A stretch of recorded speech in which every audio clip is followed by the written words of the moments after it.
Hello, everybody out there in radio land. It is once again that time of the week where I come onto your radio dial and I'll tell y'all what is really going on here in Kalamazoo, the state of Michigan, the so-called United States, and the rest of the world from my working class perspective. It is Media Cyphers only on 89.1 WITR or online at widerfm.org. As always, the following thoughts, views, and opinions are not necessarily those of 89.1 WIDR or Western Michigan University, no matter how dope or insightful they may turn out to be. Well, we got, as always, we have a lot to talk about on today's show. We're going to be jumping right in here talking about an article from Bridge, Michigan, talking about the housing crisis here in the state of Michigan, and also kind of how that intersects with some of the draconian anti-houseless orders we're seeing coming down from the federal administration, which we talked about at length last week. You can check out our last week's episode. That's on YouTube and all your various podcasts. Again, if you're not a regular listener, I guess I should start with this is a weekly news program where we come on and talk about what's going on, dig underneath the headlines. And it's called Media Cyphers, so we look at what the mainstream corporate capitalist media is talking about and try to, pick it apart and generally call out the establishment on its BS. So we're going to start by talking about this fairly important article from Bridge, Michigan, I read over the weekend. It was published on August 7th, and it's talking about how cities are increasingly picking up the kind of like tenor of the Trump administration and scaling back on policies that actually work, i.e., housing first policies. It was written by Jordan Hermani, published on August 7th. Michigan homeless camp crackdowns leave some just trying to survive. Again, it's published on August 7th on Bridge, Michigan. The radio is silent in Greg Pratt's van, but that doesn't mean it's quiet, as dozens of styrofoam containers filled with food squeal loudly from the trunk with each bump and turn. A former Marine, stay at home dad, and Lansing resident, Pratt spends at least one night a week canvassing the city looking for homeless encampments to deliver meals to. How he delivers and how often he goes out is dictated by a mixture of available donations and the weather. Our biggest problem right now is they're going so far back into the woods that nobody goes back to help, said Pratt, who's been doing outreach in the area for the last 5 years. Lansing is among a growing number of local governments in Michigan and the country that are cracking down on homeless encampments, which Pratt contends has pushed some of the area's most needy further into the trees. And again, that's true. They have to further and further isolate themselves so they are not in danger of being, evicted from the area by local police or NIMBYism, etc. The city is suing two businesses for quote unquote allowing a homeless camp to expand on their property despite safety concerns, and ticketing people for sleeping in public parks, including a pregnant woman 2 weeks ago. So just to further explain, this is not like the business was, charging these people rent. It's not like they were actively collaborating with a houseless encampment. It's that people were camping in the woods behind their business, and the city was holding the company responsible. Basically, what it incentivizes people to squeal or turn in their houseless neighbors for fear of repercussions to themselves. It's it's turning our neighborhoods into a archipelago of snitch states is basically what they're doing to address the houseless situation. And of course, ticketing people who already have nothing uh, does not help the problem, and again leads to more desperation and destitution for people who are already destitute. Going on, the U.S. Supreme Court last year ruled that cities can issue citations to homeless people for public camping, even if there are no shelter beds available. Last month, President Donald Trump went further with an executive order calling for the forced institutionalization of homeless people deemed a risk to themselves or others.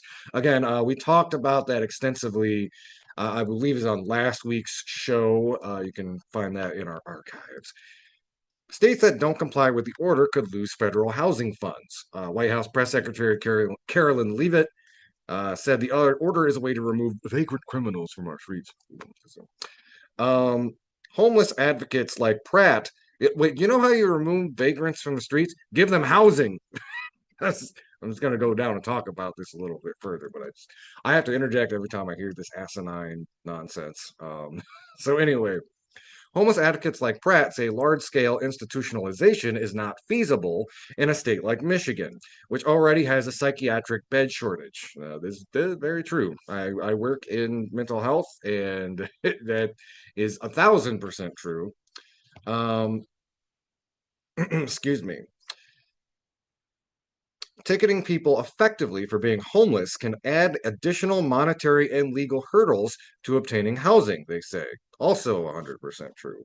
It is not, these type of policies are designed for only one thing, to be cruel and to try to further marginalize the order. It is not designed to lift people up, get them out of houselessness. The approach to it is shove them off somewhere where we don't have to interact with them and we don't have to look at them.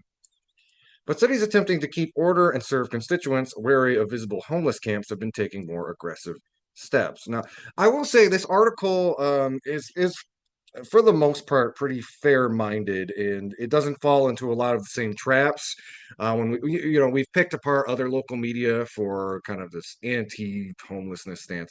Um, but the whole thing is like attempting to keep order again, this is a problem caused by the housing crisis itself. It is caught that quote unquote disorder is caused by people not having a place to stay.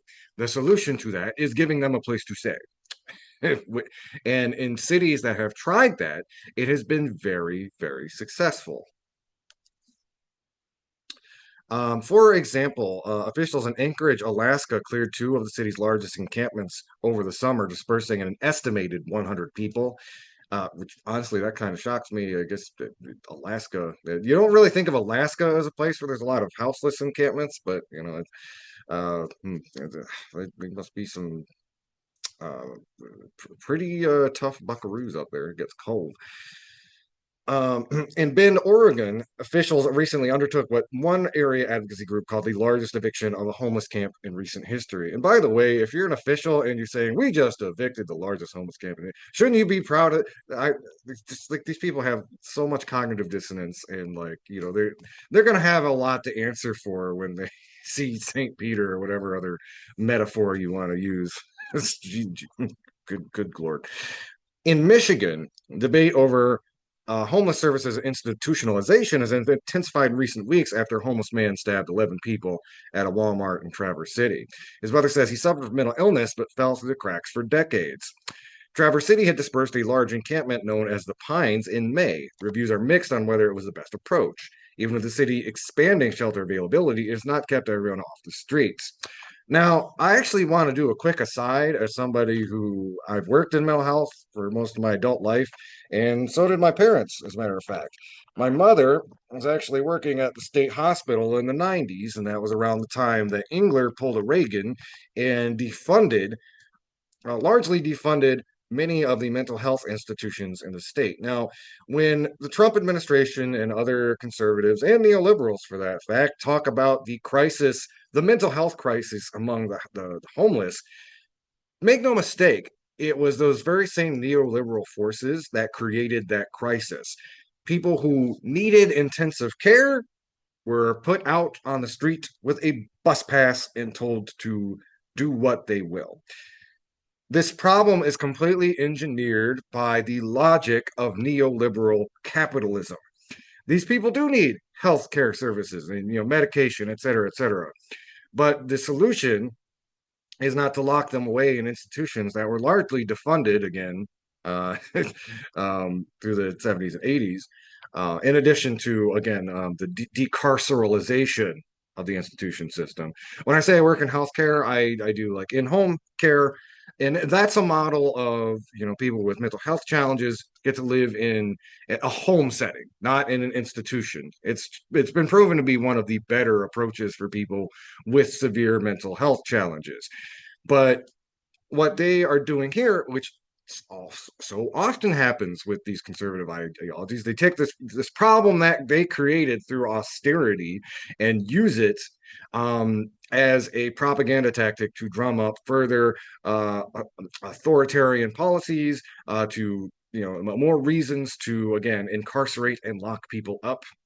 And this particular individual in Traverse City, you like family friends, were interviewed saying like he needed mental health services, and those mental health services were defunded. The problem was not that, I mean, again, it was a problem that he was houseless, but let's chicken and the egg here. It would be less likely that he was houseless if he was receiving the mental health services that he needed. But again, we live under a government that wants to doge stuff like that out of existence. So again, don't fall for any of these propaganda traps. What we really need are increased and more well-funded mental health services for these people. But again, what the Trump administration and a lot of these states are doing is try to, all stick, no carrots. And again, you are not going to be able to, beat the mental health issues out of people. You need to provide care and you need to provide shelter. Going down a little bit further, Nick Cook, policy director for the Michigan Coalition Against Homelessness, frequently accompanies Pratt on his rounds of encampments in Lansing. Together, he and Pratt pair to make up the community advocacy group Michigan Helping Others with Purpose and Empathy, or Michigan Hope. Pratt serves as the president. There's no real way to know how many encampments exist in the city on any given night, Cook said, but there are a slew of reasons why a person may choose to camp rather than seek out a homeless shelter. Want to sleep? Bed availability isn't guaranteed. Married but don't have kids? You can't stay in the same place. Struggling with addiction or poor mental health? You could get banned from local shelters, Cook said. And again, as I mentioned, many people with mental health problems were defunded out of the system, which is why there are people with mental health issues out on the street. Again, there's nothing implicit about being homeless that creates mental health issues, although it can also lead to depression and anxiety and stuff. But if you have mental health issues and you're provided no supports, it is much easier for you to end up living out there on the streets. Going on, homeless encampments have long existed, but the COVID-19 pandemic strained alternative systems. Some shelters were forced to further limit bed space or close altogether, according to a 2023 report from the National Alliance to End Homelessness. The U.S. Centers for Disease Control and Prevention at one point urged states not to break up encampments during the pandemic unless shelter space was immediately available. About 33,226 Michiganders experienced homelessness in 2023, the most recent year for which statewide data is available. That was an increase of about 2%, or 521 individuals from 2022, and an even larger drop from 2020, when the state reported around 30,700 people experiencing homelessness. A record high 653,105 people additionally experienced homelessness on a single night in January 2023, according to national data from the National Alliance to End Homelessness, and that is a 12.1 increase from the previous year. Going down a little bit further, while most cities do first warn homeless residents prior to ticketing, homeless response advocate Clint Brugger says some ordinances are written in a way that effectively only applies to unhoused people. Kalamazoo, shamefully, has a ban on sleeping or using bedding in public parks. Grand Rapids approved fines for panhandling near an ATM or for storing personal items on public property. Brugger's own Hillsdale even banned public camping in 2023 in an effort to address concerns about homelessness. You don't think about the aftermath of ticketing, he said, because they want to believe it ultimately serves to get a homeless person off the streets. Who believes that? I'm sorry. What? How do you? I would like to meet this person who thinks giving a homeless person a ticket helps get them off the streets. It's just like here, you're going to owe the government more money. That I'm sure that'll get you a house. Well, I guess the way you could see it, they don't care about them getting a house. They just out of sight, out of mind. Really.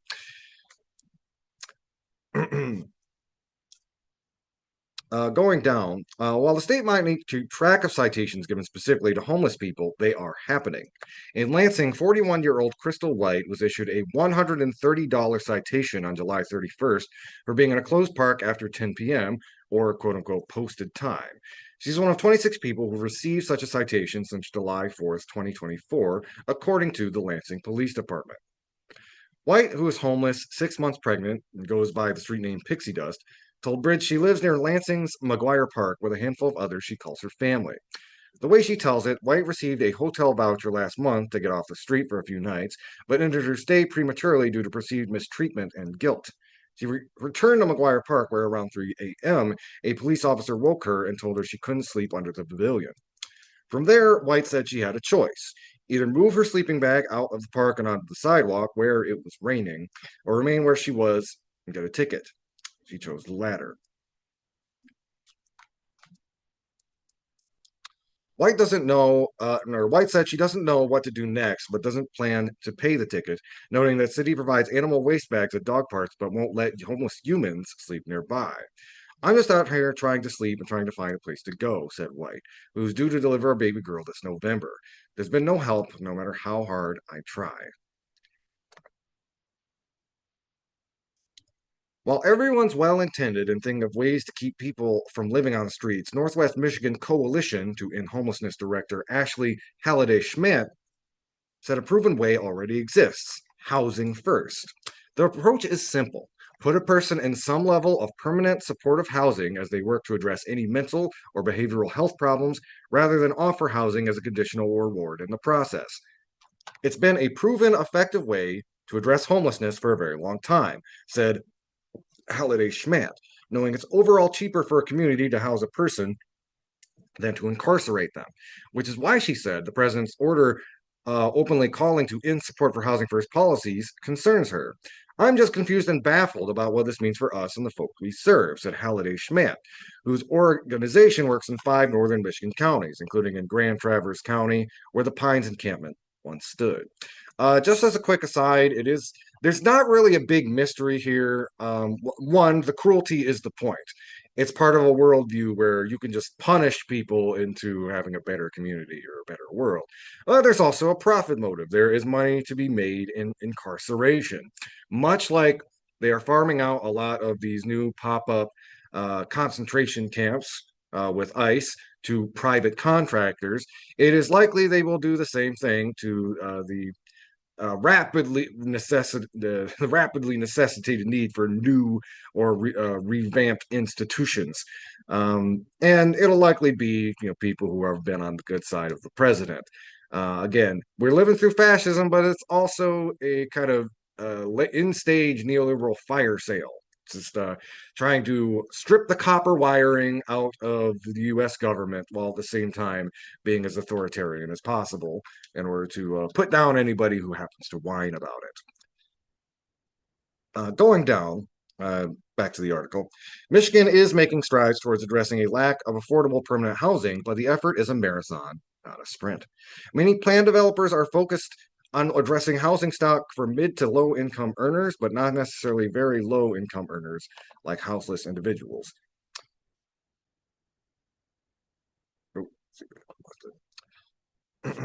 As of May, the State Housing Development Authority estimated Michigan was short about 119,000 housing units. An official told Bridge the authority is awaiting further guidance from federal partners on how they plan to implement Trump's July executive order for forced institutionalization of homeless individuals deemed a risk. Pratt, Michigan Hope's president says it scares him to think about what it could mean if the state turns away from housing first and towards incarceration or institutionalization, even it seems like cities are reluctant to do so. In the meantime, he and Cook plan to keep delivering food to homeless people in Lansing. A lot of them are just trying to survive until the next day, Cook said. Some of them know they're demons and are trying to overcome them. Any of us could be there someday. Again, you can find that article on Bridge, Michigan. Michigan homeless camp crackdowns leave some just trying to survive. We will link to that article in the show notes. We're going to take a quick break. Y'all are listening to Media Cyphers only on 89.1 WITR or online at waiterfm.com. .org. You can also find us on YouTube and the Media Cyphers Kalamazoo podcast that you can find on most podcasting apps. Keep it down locked. This is Media Cyphers, your source for political revolution. Everybody out there in radio land, y'all are listening to Media Cyphers only on 89.1 WIDR. By the way, sorry if you're listening live on Wider. I did not mean for our break to be that long. I locked myself out like a dingus. Let's see. Again, I come with that analysis, but everything else is a little absent-minded. It's my brain is like a very crowded attic, and it's full of stuff. But God help me if I try to figure out where everything is.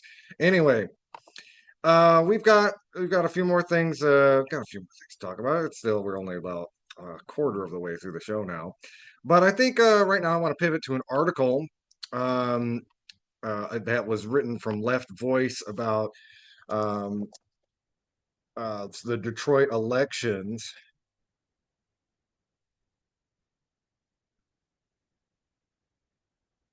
This was from Tristan Taylor at LeftVoice. Detroit mayoral primary turnout shows mass disillusionment with local government. And one of the things that really they're focusing on in this article is that the Detroit mayoral primary had one of the lowest historical turnouts in Detroit's history, which is an interesting piece of news in itself. This was published on August 9th. This year's mayoral election in Detroit has seen a lot of candidate debates, especially compared to last election cycle where no public debates were held. Yet the election has failed to garner much enthusiasm from voters.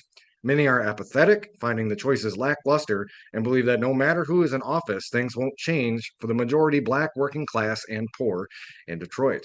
The election stands in stark contrast with New York's mayoral race, which saw a high participation of youth voters. Unlike New York, none of Detroit's candidates have been speaking to the issues that could mobilize the youth.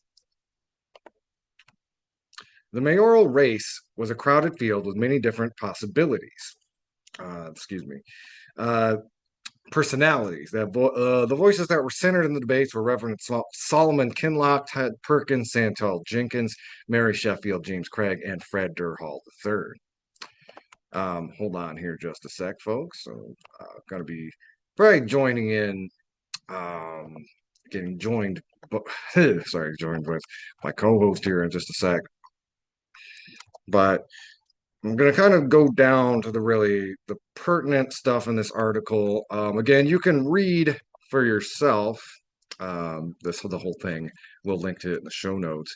Perhaps the most interesting and consequential issue to come out of this race has been the extremely low voter turnout in Detroit for local elections. Only 20% of registered voters cast a ballot in the last mayoral election in 2021. Even mayoral candidates have spoken openly about the issue of voter apathy. The areas of the city with low voter turnout happen to be the same parts that haven't seen much investment. Politicians typically ignoring these low turnout areas is yet another confirmation of the experience of abandonment that many working class and poor Detroiters feel. There are also historical answers for low voter turnout. The housing crisis of 2008 had a major impact on Detroit. It exacerbated the city's revenue shortfall, and public infrastructure began to fall apart and cease to function. In response to the growing crisis, the Michigan State Legislature took away local governments from Detroiters and put the public school system and the city government under state control via the emergency manager law. And if you remember, that again is probably most infamous for leading to a lot of the issues that the people of Flint ended up facing with their lead-lined water. That feeling continued under the Dugan administration, which lacked any real mandate due to low voter turnout. Dugan frequently gaslit Detroiters who insisted that not enough resources were going to the neighborhoods by saying that the neighborhoods weren't being abandoned or forgotten, and the best way to grow the city was to build a strong downtown. Oh, yeah, of course. Going down, the report recommended a moratorium on cap. In other words, the amount of new housing created in nearby areas is so low it barely makes an impact on struggling neighborhoods. The report recommended a moratorium. That's a report by the Citizens Research Council of Michigan on tax captures that funnel money away from the neighborhoods and into downtown Detroit because it is clear that investments in the downtown have not lifted the city to share in any level of prosperity. These facts are likely behind the results of a recent poll showing that nearly 70% of respondents feel that Detroit focuses too much on the downtown area at the expense of local neighborhoods. Going down, the growing inequality in Detroit is hard to ignore, and almost all of the mayoral candidates have had to acknowledge it. However, the candidates who have served as city council officials have refused to acknowledge their role in creating that inequality, which includes a housing market that is increasingly unaffordable for most residents. Yet not one single candidate is willing to alienate the billionaires enough to argue for a moratorium on tax abatements and tax captures, demanding that developers offer housing that is affordable to Detroiters in order to get city approval for new projects, or demand that billionaires like Dan Gilbert and the Ilitch family pay more taxes. Another big issue for Detroiters is police brutality and accountability. The Detroit Police Department is known for its lack of transparency, so much so that activists are fighting to establish an ordinance that would require the department to release body cam footage of any incident of police violence. The fight for the release of body cam footage of the murder of Sherman Lee Butler is a concrete example of the need for such an ordinance and why the police can't be relied on. Then Acting Police Chief White broke DPD's promise to release body cam footage within a certain time period. Only the persistent effort of activists forced the department to release it. While Sheffield and other candidates support mental health units and community based crime prevention programs, they fail to address incidents of police misconduct and brutality, or issues of over policing of black and brown youth in downtown Detroit. They also support policies like the curfew violation penalty for young people and the use of open air metal detectors in Greektown. Is because they don't question either the role of the police or the capitalist society that the police are sworn to protect. Time and again, we've seen police acting as the bulwark of aggression and reaction rather than a tool for safely de escalating conflict. When activists in the community gathered to oppose the deportation of a community member on Detroit's west side at the behest of a reactionary Trump, the Detroit Police Department was there to make sure that immigration and customs enforcement was able to carry out its duties. Both Sheffield and Kinloch have made tepid statements supporting immigrants and making sure they know their rights. Essentially, they aim not to rock the boat when it comes to immigration and immigrant rights, and have stated that if they are elected, the city would abide by the laws in place. It's basically code for roll over and do what the Trump government says. The problems facing Detroit are created by capitalism's drive for profits and its need to exploit and oppress people to get them. It is at the heart of the privatization efforts that make housing, water, and utilities increasingly unaffordable for many in the city. And it explains the mass unemployment and job precarity experienced by many voters. Capitalism is experiencing an economically uncertain situation that will require them to make further attacks on the working class and oppressed. To resolve the crisis facing Detroit, which is a crisis facing the working class all across the globe, the working class and oppressed will need a socialist and militant program. We need a program that fights for the end of speculative development in Detroit and a complete moratorium on tax abatements, tax captures, and other incentives for developers at the expense of residents. We not only need to end the corrupt and dysfunctional land bank, but also to dissolve the Downtown Development Authority, which has been a body directing the growing inequality of Detroit. We need a jobs program for Detroiters tied to rehabilitating affordable housing, improving infrastructure, and restoring neighborhoods to clean and vibrant areas. We need to fight for a police oversight ordinance that would force the Detroit Police Department to release body cam footage of any incident of police brutality and misconduct, and to demand the firing and prosecution of every cop involved in incidents of police brutality. More than this, we need to fight to stop the funding of a police department that continues to act with impunity and brutalize and over police our communities, particularly our youth. Anyway, if you want to read that for yourself, that's on LeftVoice. Tristan Taylor, Detroit mayoral primary turnout shows mass disillusionment with local government.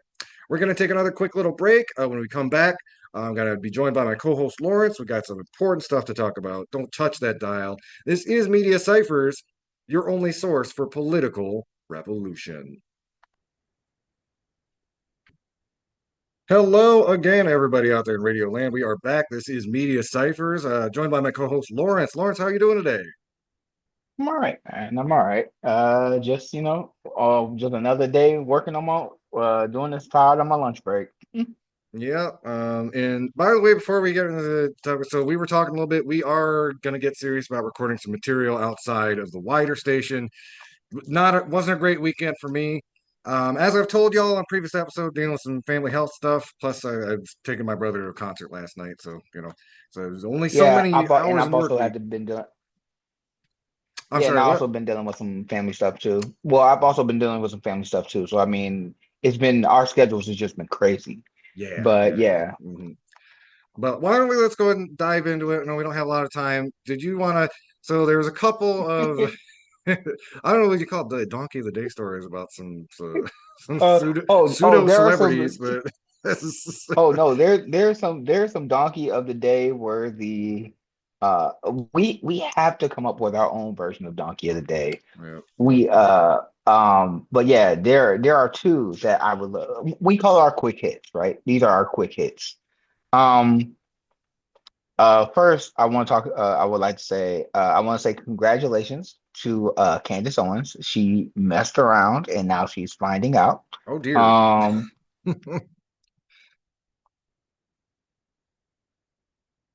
Oh, Lawrence, did you freeze up with?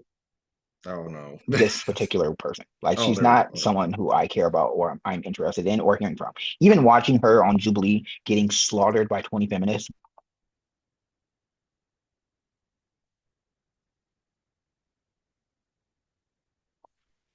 Well, Candace, as we all know, Miss Owens likes to claim that certain women are not women, Oh yes. especially celebrity women.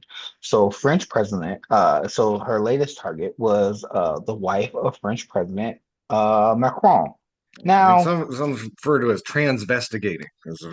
yeah. Here's the thing. Here's the thing. If if you wanted to go after this married couple because of her dating Macron or first being into Macron when she was a teacher and he was one of her students and there's a 20 or some year age gap, you know what I'm saying? Hey, that's fair game, Wait, right? We could who's the talk older about one again in this case? the The woman. woman is the older one. Ah, okay, all And right. that Mrs. Robinson some situation. Yeah. yeah, there's some problematic things with Bridget in that situation, right? That we can get into. That is not why she's being sued, though. She's being sued because she said Bridget was not born Bridget, right? And the French president is suing her for slander and defamation. And they are suing her for millions of dollars. Hey, if you didn't learn the last time that, some celebrities on the right has learned that being transphobic can sometimes get you paid. It can also get you sued and Mm, now making you bankrupt. So, hey, it's a I dangerous can't wait to game. see. Right. I, I can't wait to see how this plays out, but I thought that was funny. Mm. Um, that's my first quick hit. Do you have any comments on this? Oh, I mean, I think I summed it up. Is just again this impulse to try to kind of rage bait around transphobia. Like you said, if you do it against anybody who has like again any cultural cachet or has resources, yeah, you're in trouble because they could slap you back with a lawsuit. It also, again, it's something about Candace Owens' brand where she's trying to like starting to etch out this thing where she's like more rational on some issues, but like so she's been saying some certain things on Gaza that are a little bit more sane than some of her conservative and democratic colleagues. At the same time, she's again fully riding this transphobia train. And yeah, I just it's good to see. It's lovely to see that these people's slander has consequences. And Right. keep in mind, this is the United States. We have First Amendment. You can say whatever you want. but a lot of people misconstrue that's free, that you're free to say whatever you want. That doesn't mean you're free from consequences. I guess Yeah, this is, yeah. again, and this is how you know people don't understand. Even I understand that French law is one thing, but defamation, slander, libel, all of those things are not protected under the law. That's not protected under the law of free speech. This is the reason why you can't yell out fire in a crowded theater. You can't incite violence. These things are not protected under the First Amendment. I might say in a rap battle that I'm going to do something harmful to a family, but that's entertainment. It's designed to be entertainment in that way. What Candace is doing, because she's supposed to be a news commentator speaking truth to power, her position is different. There is a level of she is telling the truth or telling or giving out news from her perspective. That is different. And that's not protected speech. That's not entertainment. Like it's one thing if you're on the Daily Show or you're South Park, right?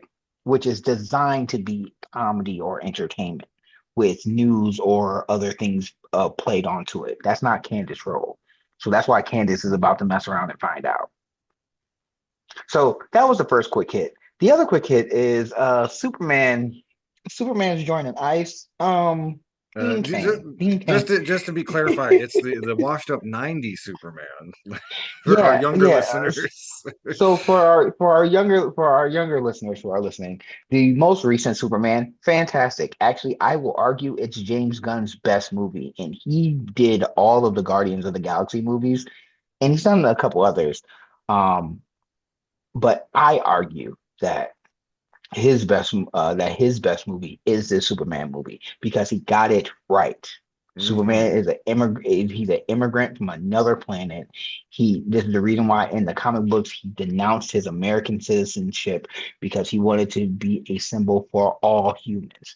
So if he sees those who are disenfranchised being harmed by powerful forces, uh that are basically doing colonizing type of tactics, he's going to be on the side of the oppressed, not the oppressor. That's how Superman rolls, Not right? to spoil too much if you haven't seen it, there is because you may have heard some of the discourse around it. There's, it's funny because some Israelis are mad about the movie, but like if they call it out, they kind of tell on themselves because it's yeah. Again, there's this There's there's no this political. subjugated people. I think they call it Moravia. Moravia is invading this other country that are heavily coded as being Palestinian. And also, It the movie takes some really insightful and witty pot shots at tech bros like Elon Musk. I think there's a lot of Elon Musk in yeah, Nicholas Holt's Lex Luthor. But yeah, man, and that's the thing that I find. Well, we can talk about that movie. We can do a deep dive on that movie another time. Um, but yes, if you go and see the Superman movie, you're gonna love it. It's awesome. Um, Superman was never designed to be a cop. Superman is FEMA. That's how he was. mhm. He's the humanitarian agency that's helping those who are in crisis. That's how he's always operated, and he also punches Nazis. So yes, Mhm. but but this particular Superman, former Superman, who was also the host of Ripley's Believe It or Not, and I don't, and Ripley's wouldn't even believe this, that former Superman is now choosing to join ICE. D.L. Hughley and a couple other notable commentators talked about this movement by Dean Cain after some pictures came out of him wanting to join ICE, saying Dean Cain needs to join a gym. But but but but He looks like I saw a picture of him. He looks like Kyle Rittenhouse will look like in like 20 years. That's God, dog, he looks like the parent that gets drunk at their children's football games. Like that's yeah. he looks like that parent. Yeah, he looks like he looks like he bathes in Trump's drinking water. Like it's like it's. But anyway, Like, no, dog. Like it. Like I when I saw this, I was like, this is how you know you don't understand humanity when Dean Cain isn't technically white, he's Asian. Hmm. Your parents would be some of the first people to be deported. His parents were, because I think I remember him talking about the story. His parents were in the concentration camps in the Yeah, 1950s. he literally had family in the Japanese internment camps. Like, good Lord, talk about the apple So falling far from the tree. the apple's fallen too far from the tree. You cannot, in any way, shape, or form, justify the fact that they're doing the same thing to your ancestors that you want to do to other people. The alligator Alcatraz, which is another thing that we're going to end up talking about. Um, there's been stories that's been coming out of not just maggots and rodents in their food, of tactics of sleep deprivation that they are doing to torture these human beings. But they're also raping these human beings. They're sexually assaulting these human beings, and you're choosing to be a part of the organization that takes them there. You're you're not Superman, you're Ultraman. You are the fascist. Yeah. You Hmm. are you're not Superman. You have become Homelander. Yeah. Congratulations. Yeah. You become the worst version of who you used to be. Yeah, and something that it's like if you've never seen the show itself, the best way to explain it, imagine like kind of the goofy Silver Age Superman stories combined with like Friends. But Right. it's not to crap it like I loved it when I was a kid, of course, but like it's funny, but like even in the context of the show, something that people pointed out, there's literally an episode where like a government agent asks Superman if he has a green card. It's like that's the whole episode. It's like it's Superman figuring out his immigration situation. It's but And uh, the answer technically I mean technically, even if you watch Smallville, they had to forge. They kind forged of forged. documents. They forged Yeah, Superman documents. Uh yeah, Kal-El. There's a reason why his name is Kal-El, not Clark. His name is Kal-El. yeah. If you know, you know. Um, the other th the so yeah yeah, the Superman movie is great. I love the new Superman. I thought Mr. Terrific is dope, but Dean Cain, the dude who played 90s Superman, I am glad. I will take Mark Cavill's Superman over him any day. And Yeah. even though the Zack Snyder films were horrible, I will take his version of Superman over Dean Cain's any day because Dean Cain Yeah. has just ruined his legacy. I can't even watch Ripley's Believe It or Not now. Like it's Well, just I hurt my. mean, his film career was going so well. I'm sure if the ice thing doesn't work out, he can make a sequel to Andy the Talking Hedgehog, which by the way is a real movie that came out in 2018, starring Dean Cain and Tara Reid and Andy, Oh a my talking hedgehog. God. No, Oh my God. All right. So so those are my two quick hits. But the story that I want to talk to the most. Oh, also speaking about some Michigan stuff, this is actually tied to my job. There's some bills being pushed through the state legislature. For those who not know, I do CVI work. I do community violence intervention work at a local nonprofit here in town, and HB uh 4260 and HB 4261 are the House bills to for funding for CVI work, and that bill is being tied in conjunction to SB 180 and SB 166, SB Senate Bill 173. It's about funding, how we're going to be funding community violence interventionists, people like myself and other people like Fit Not Broken, Peace Throughout War, Danix Place, and I can keep naming on and on, not just here in Kalamazoo, but across the state, uh, for to stop and help in community violence.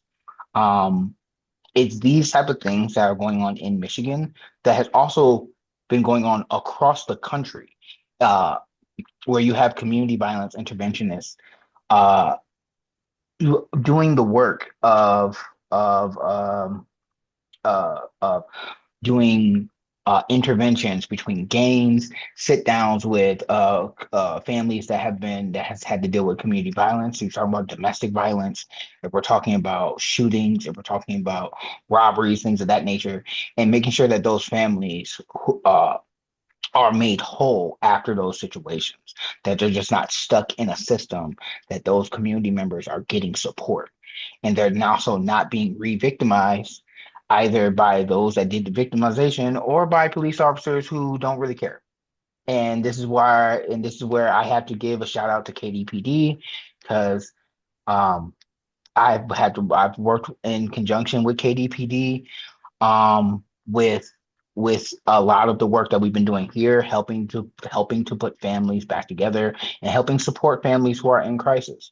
Um, our model that we do in Kalamazoo is not the same as everywhere else, but we are definitely leading our states, and I will argue leading the nation. Even though in Philly and in DC and Chicago and LA, they all have CVI, community violence interventionists coming across. But these bills in particular, I want people to call their representatives, inform people. These are the type of things of not just of making sure that people like us who are doing this work, usually voluntarily, are getting paid, and also making sure that the funding is going to all cities and it's not just being sucked up in major metropolises. Because it's great to help to have it be in the bigger cities, but there's cities like Inkster that also need that help, and they may not have people who do this work. So I just wanted to put that out there because that's some information that we definitely are doing. Shout out to everybody who's a part of Cal Save. Shout out to people who's a part of Michigan's transformation, blueprint, the blueprint for peace. Everybody who's a part of that coalition. Yeah, there's some really good work out here that's been going Um, down, and I just wanted to Correct me if shout I'm that out. wrong. Were you recently up in Lansing for a lobby day, or that might have been a Yeah, minute ago? Yeah. yeah. I was recently in Lansing 2 3 weeks ago. We actually had a sit down with Matt Hall, the Speaker of the House of Representatives. We had a sit down with his staff Oh, to talk about this funding. Yeah, just talk about this funding because Republicans cut some of this funding, yeah. That's right? yeah. So we were like, nah, dog, we need that 25. We need that whole we need the Senate bill to be the bill that passes. Like Yeah. I like both bills. I prefer the Senate bill, but that's just me Mhm. personally. Yeah. Say Um, that's some hard work. Like I've participated in lobby activities before, but yeah, like trying to force the Grinch's heart to grow 2 sizes. That's some rough work. especially especially when you're talking to some of especially when you are in community, it's hard work when you're in community or you're doing the type of work that I'm doing and you see where the funding's going. And because I want to put it in perspective for people. Um, if we're not doing this work, okay, let's say that we're not doing this work. Um, then what happens? What happens is where the people who are in these communities are reacting to we're not being proactive. We're just reacting. So that means we're not getting ahead of retaliation from another family. We're not getting ahead of a family who may need to leave a certain situation because of violence in the home. So that means our money is now going to funeral expenses instead of going to relocating said families. Or now that family, because they got to pay for funeral expenses, now they're food insecure, or now they can't pay bills. Now they're back. Now their consumer bills backed up. Or they get evicted. Now they have no choice and they have to move somewhere, and they may not have the money to do so. So instead of let's try to sit down and get some interventions going. Let's try to sit down and get some restorative conferences going. Let's try to get some if it's young, if it's youth that is being involved in this violence, let's see if we can get them into a program that's taking them away from the people who they are involved with. You know what I'm saying, or getting involved with. Let's try to get them into a pilot program or a deterrent program, right? Because if we're not doing so, it can get dark. Oh If yeah. we if we're not helping, then the quote, if we don't do our work, and it's sad to say this, if we're not doing our work, then it's gonna be the Clips album. We're gonna have to let God sort them out, Yeah. and that's not what that's not what we're trying to do out here. You know what I'm saying? Hmm. So yeah, I just want to throw that out there. I'm sorry that but yeah, that's for those who don't know, you know what I'm saying, I'm the street outreach coordinator at Griffin Place. And if you don't know, 988 is the suicide hotline and 211 is the crisis hotline for resources and stuff. So Hmm. that's what I do. And that's Wow. that's the organization I'm a part of and the work that Yeah. I do. So yeah. Now it's the Lord's work you're doing, though, Lawrence. Yeah. No, don't Trying, laugh, man. man. Really, you're doing some good stuff out there, man. And so, yeah, I'm trying, dog. We yeah. trying to help out, man. Hmm. But also speaking of the Lord's word, I hate the transition like this, but now we got into a serious topic. The Israeli conflict has been the worst conflict for journalists anywhere on the planet. Hmm. Over 200 journalists have been killed since the conflict has started, and a Al Jazeera journalist, legendary Al Jazeera journalist, just got murdered. Yeah, along And with it's not his just entire team, right? Yeah. yeah, his entire team got killed, and also one of the Palestinian filmmakers from No Way Home, or what was it, No Land, No other or land. Yeah. Hmm. No Other Land. Hmm. One of those filmmakers just got killed too. Hmm. And it's in the shooting, he caught the he's holding a camera, and the person in the settler, the Israeli settler in a gray shirt, it's on X, it's on Twitter, holds up his hand and shoots him and kills him. It's on camera. And then you have so the reason why I wanted to bring this up, because we talk about media analysis. Hmm. And I want to talk about, and we talked about the fact that this conflict's been going on for the last 2 years, since October 7th, right? You've had numerous articles. Shout out to people like the Young Turks, shout out to people like Zateo, shout out to people like Democracy Now! I can go on all of the on the journalistic outlets that called this a genocide, called it ethnic cleansing from the jump. And I'm thinking about the New York Times. I'm thinking about Wall Street Journal. I'm thinking about all these other organizations that would placate what Israel wanted them to say. That they printed the fact that this man, that the IDF said that this man was with Hamas, when there's no signs of him being a part of that organization. He was just being a journalist. And I want to talk about that in the way that we talk about, because we're talking about news analysis Hmm. all the time, and how they're telling the story. This journalist had his family there. He put his life on the line to tell the story of what's going on in Gaza. And there was a reason why the Israeli government would not let journalists film what's going on in Gaza. Stories of Israeli soldiers tying people to their cars, using them as human shields. Stories of IDF soldiers sexually assaulting and raping prisoners. Stories of IDF soldiers shooting children. bombing schools and hospitals and gas stations. They just recently, there's been film recently of what Gaza looks like now, and it looks like a Mad Max hellscape. We just witnessed the 60th anniversary, or no, 80th anniversary of the Hiroshima bombing, and Yeah, I know they're talking about it on Democracy Now, and it's like Gaza looks like just one giant Hiroshima. It's basically what, absolutely, yeah. absolutely. The fact that at this particular time, Israel has done 30, but what Hamas did on October 7th was horrible. 14, like what was it, 1,400 people were killed, right?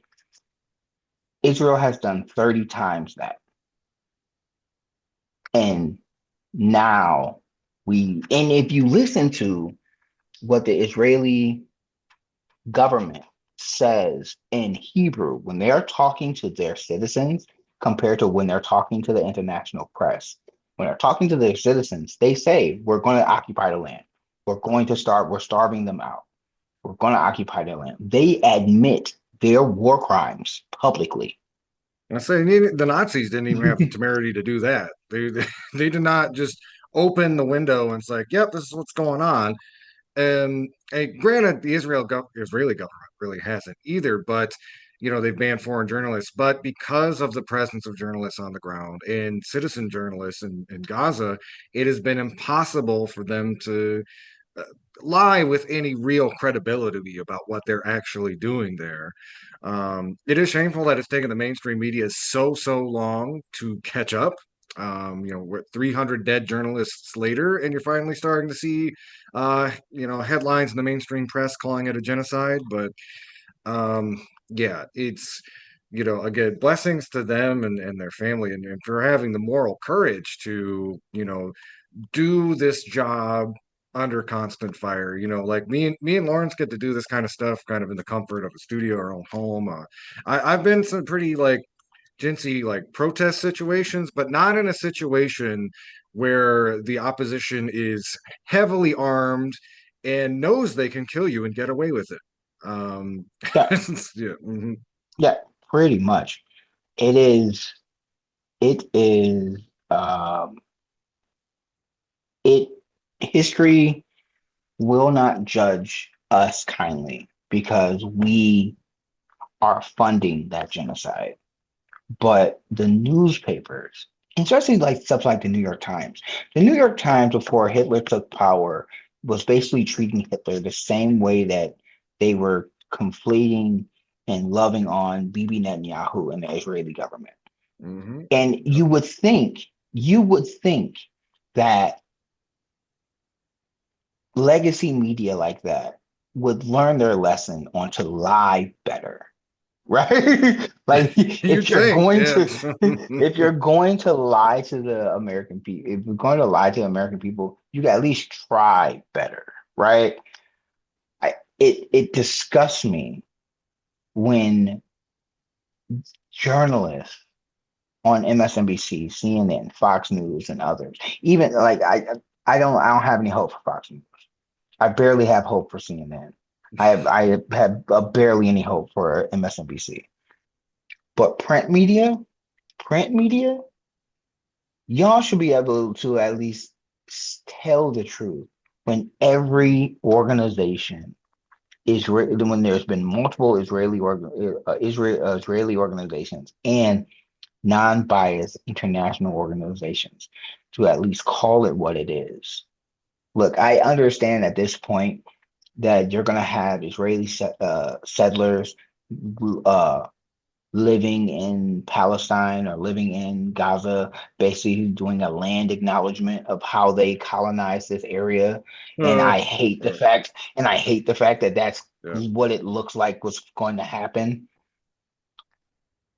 And I want us to push back against that, but we, people who are in media, need to call and tell the truth, call balls and strikes, but tell the truth as it is. Because if we are not, we are helping the fascists do their work. Yeah. And as again, these brave people over in Gaza show, the truth is a matter of life or death. And it I mean, as horrible as things are right now, it is worth wondering like how many more people would have died if there hadn't been as much scrutiny, as much evidence getting out as there has been. It's certainly changed international opinion and even national opinion here in the United States in a way that has never happened before. We've been Yeah, covering Israel Palestine for like 10 years. There has never been as much support for the Palestinian freedom movement as there has in the last couple of years, and a lot of it is owed directly to uh, you know individuals like Al Sharif, who was getting the truth out there at deep, deep personal cost to yeah, themselves. yeah. I gotta go. But I just want to remind you, we're talking about a different level of gangsters here. These are the same Israeli government, the same Israeli government that killed an American journalist, and then when the funeral happened, to put her in the ground, the IDF and settlers circled back and beat up and killed people that were trying to put her in the ground. Hmm.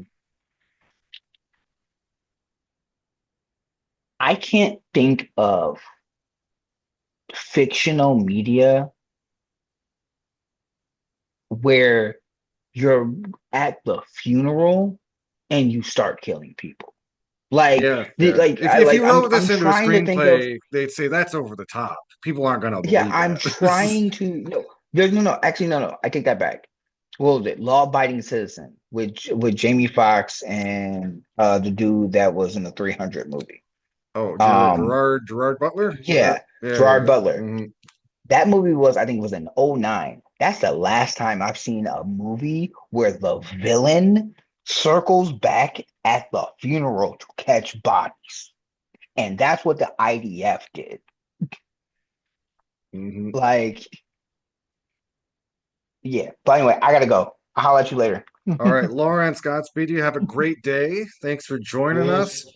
All right, everybody, we're gonna take a quick little break. Y'all are listening to Media Cyphers only on 89.1 WIDR or online at widerfm.org. You can also find us online at Media Cyphers on YouTube and on Facebook and the Media Cyphers Kalamazoo podcast. You can find on most podcasting apps. If you're dial locked, this is Media Cyphers, your source for political revolution. Hello again, everybody out there in Radio Land. Y'all are listening to Media Cyphers only on 89.1 WIDR or online at widerfm.org. I think we'll close the show a little early, but before we do, I wanted to talk a little bit about what is going on in DC. Wanted to read a couple of comments from people on the ground. If you do not know, Donald Trump has decided he's going to federalize the DC police and deploy 800 National Guard troops to Washington, DC, because according to him, it's a crime infested hellhole. Um, Reality kind of bucks against that. Crime in Washington, DC is at a 30-year low. Um, it comes as so for those who don't pay to connect certain dots, it may seem really completely out of nowhere that Donald Trump is making this move to you know to basically declare a form of martial law in Washington DC. Why is he doing this? And it's not like there's something you can point to like in LA where there were some uprisings against ICE. This seems to be completely random. You may not have noticed one of Elon Musk's little Doge gremlins, who goes by Big Balls, was apparently beaten up by several teenagers last week, and maybe I shouldn't laugh about that. I mean, it's kind of funny. Actions have consequences. Although, it remains to be seen if the teenagers even knew he was one of the Doge kids. It sounds like it was just one of those kind of random acts of violence that can happen sometimes. And who knows? Knowing Big Balls, maybe he was egging it on. Who knows? Not that I want to guess, but you know. based on their personality as an internet troll. It is not outside a racist internet troll. It is not outside the realm of possibility that they made some comments that their butt couldn't check. And, again, the idea that we're having a Reichstag fire moment potentially over an internet troll that tried to, pull the wires out of the social safety net it's a very 21st century thing to say, I guess. But yeah, Donald Trump wants to deploy the National Guard because DC is apparently a crime-infested hellhole, etc. Um, I wanted to speak from a couple of responses. This is getting some. These are quotes from Democracy Now! It's reporting. K.R. Chatterjee, who's the executive director of Free DC, said at a protest, "Nothing Trump is doing right now is about our safety. If Trump cared about safety, he would stop mass firings of federal workers, taking away our jobs, our families' jobs. That isn't safety. If Trump cared about safety, he would stop kidnapping immigrant neighbors because terrorizing people, terrorizing families is not safety. If Trump cared about our safety, he would fund Medicaid. He would fund schools. He would fund SNAP because people being sick, out of school, and hungry is not safety. If Trump cared about DC's safety, he would make DC's prosecutor accountable to the people of DC so they were listening to local leaders. These other leaders are local leaders. Our communities are the ones who have reduced crime to a 30-year low." Also quoting 56-year-old Flagette Rippey, who is a houseless person in DC, after their house caught fire in March, Flagette is very quick and to the point. "Give us a home. How about that? How about just giving people that need a home inside? Then we'd be inside. You just want to throw us to the rats."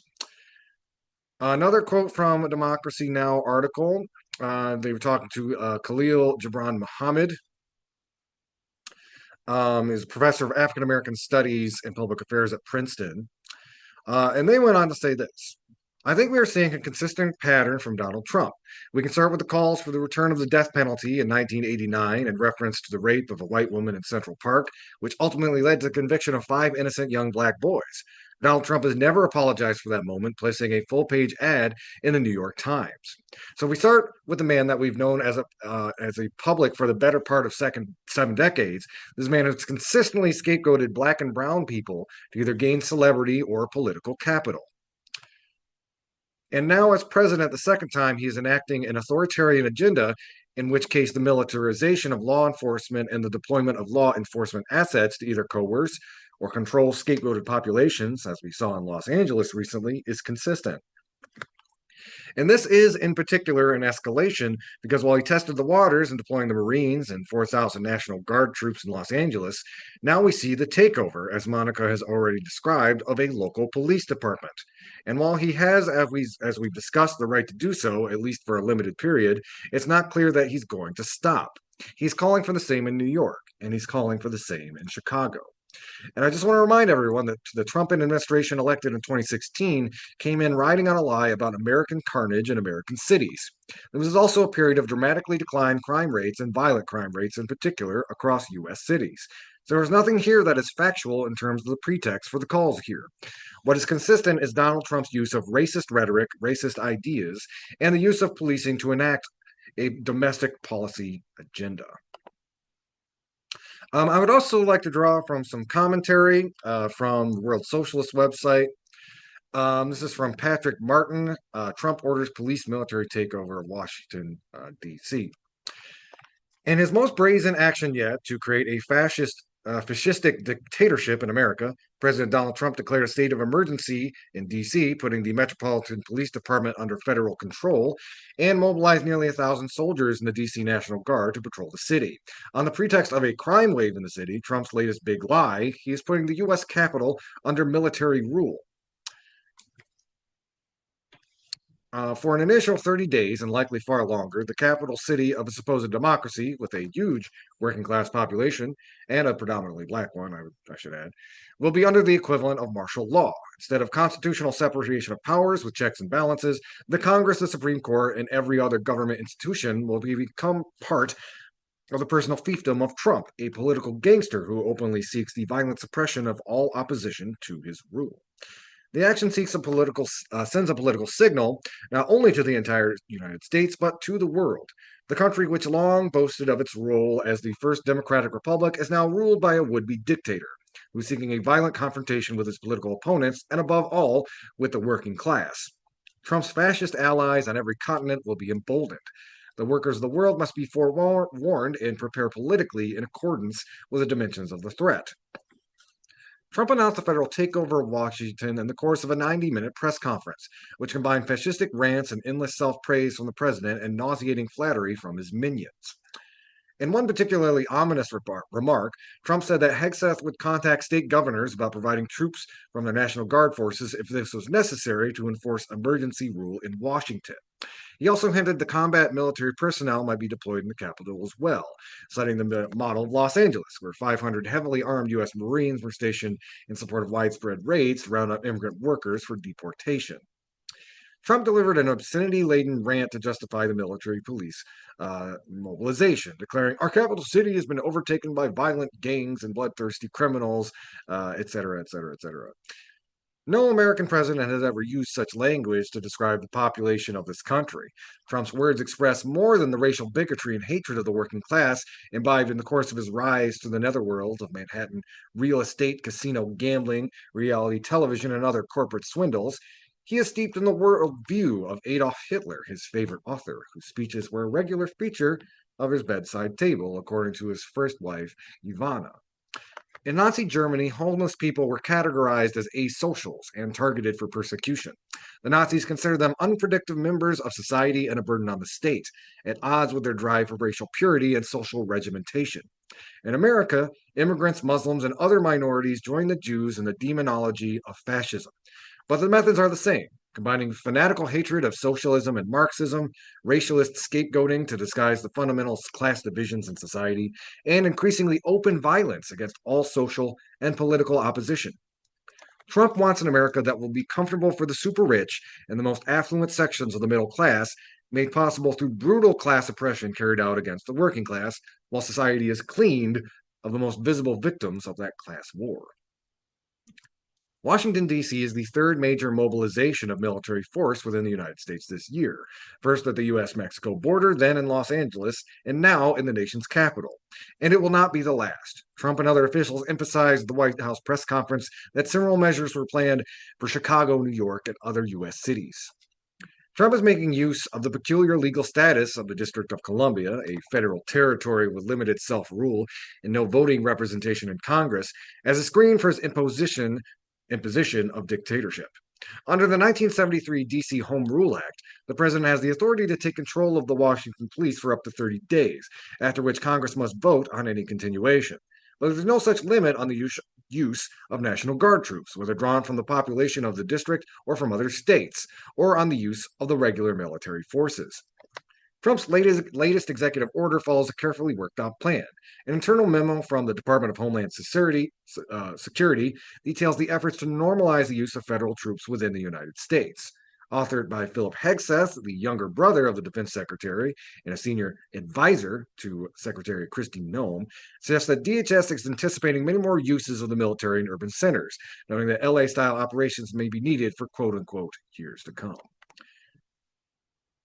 What is most remarkable about the present situation is that Trump is carrying out the step-by-step erection of a fascist dictatorship in plain view, in real time, without any resistance from the institutions and organizations that supposedly uphold the principles of constitutional democracy. The Democratic Party has done nothing to oppose Trump's dictatorship. Congressional Democrats issued only the most perfunctory statements against Trump's takeover of the U.S. Capitol, where Trump won only 6.5% of the vote in November 2024. Local officials like Mayor Muriel Bowser confined themselves to complaining that Trump was distorting the crime figures in the city and had not consulted them before declaring the state of emergency. The content of the Democratic Party critique was to claim that Trump's actions were a diversion, an attempt to change the subject from the economic failures, social attacks, and myriad scandals of his second term. They speak as though oblivious to the fact that their own members of Congress will be going to work in offices patrolled by soldiers and police directed by Trump, the same president who on January 6, 2021, dispatched armed rioters to attack the Capitol.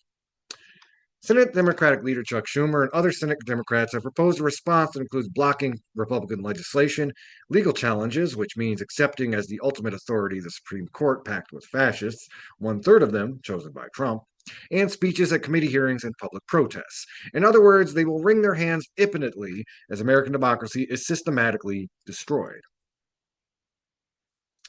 When the roles were reversed, the Democratic President Joe Biden held office with narrow Democratic majorities in the House and Senate. The Republican minority was able to block any significant measures to alleviate the deepening social crisis. Democrats had only one priority they were willing to fight for: instigating, continuing, escalating the U.S. NATO war with Russia in Ukraine. I would also add exacerbating the genocide in Gaza. Shouldn't forget that. With a Republican in the White House and equally narrow Republican majorities in the House and Senate, Trump enacts his full program with impunity. He has pushed massive tax cuts for the wealthy through Congress, paid for in part by $1 trillion in social cuts, while issuing an unprecedented battery of executive orders to lock up immigrants, fire federal workers, and destroy social programs like education, healthcare, and environmental protection. While the Democrats and many unions, not all of them, but a lot, run and hide or seek to accommodate the aspiring dictator, the working class is on a collision course with the Trump administration. The provocations by ICE thugs in Los Angeles and other cities have already provoked a hostile response. The escalating attacks on democratic rights, public services, and workers' living standards makes a political explosion inevitable. The fascist in the White House senses this, hence his uncontrollable outbursts denouncing socialism and the left. So anyway, you can read that article for yourself. That is from the World Socialist website. Trump orders police military takeover of Washington, D.C. All right, we're going to wrap up the program a little early today. Stay tuned, 2 o'clock. DJ Danger Groove will be here with Electropop Therapy. I want to thank y'all for listening. You can find our program on air every Tuesday from noon to 2 on Wider. You can also listen online at widerfm.org. And you can also find our show online at YouTube, Facebook, and the Media Cyphers Kalamazoo podcast you can find on most podcasting apps. Thank y'all for tuning in, and until next time, keep on fighting for that revolution solution.